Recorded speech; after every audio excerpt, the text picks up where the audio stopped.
JEA and JAXPort are in discussions over possibly raising these power lines that extend over the St. Johns River, seen here from Sky 4, to make sure bigger ships can travel easily to and from the port once the channel is deepened.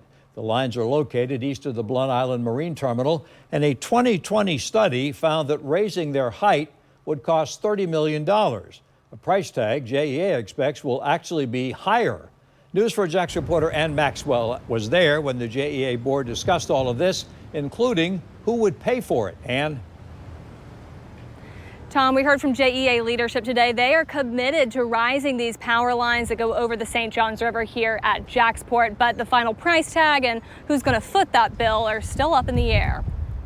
Power and the port. These high voltage power lines carry electricity to about half of JEA's customers, while valuable cargo traffic travels underneath, in and out of JAXPort. Therefore, these lines are critical. At a JEA board meeting this morning, Chief Operating Officer Renetta Marshall said the utility is updating a 2020 study to determine the cost to move these power lines higher to make way for larger ships at the port. We're going to continue the discussions that we have been having with the parties and the partners to this endeavor, including JAXPort. The Army Corps of Engineers is now also putting pressure on JEA to raise these lines, saying they need to be at least 20 feet higher to make way for larger ships, and threatening to use its authority to move them if they're not up to standards, because they'd be obstructing ships. JEA board member John Baker said this morning raising the lines is something that needs to be done. Because ships are getting bigger and the dredging that's going on at the port would literally be wasted if the lines were not raised. He's referring to the dredging to deepen the Jacksonville harbor that will allow bigger ships to call on JAXPort.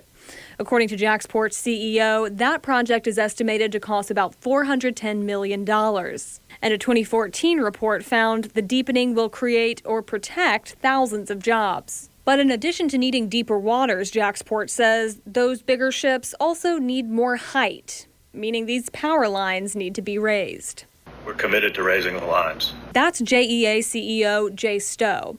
In 2020, raising the lines was estimated to cost $30 million. Now the utility is reevaluating that price tag. Stowe says construction itself is estimated to take about 2 years. And any idea on a timeline on when construction might begin if this project moves forward? We are going to complete the study, and at the end of this month, we'll have that study and we'll get with the Corps of Engineers and the port to decide what next steps are. JEA leadership says ratepayers shouldn't be responsible for paying to move these power lines higher here at JAXPort. Right now, it's not clear who might be paying for this. Live in Jacksonville, Ann Maxwell, Channel 4, the local station.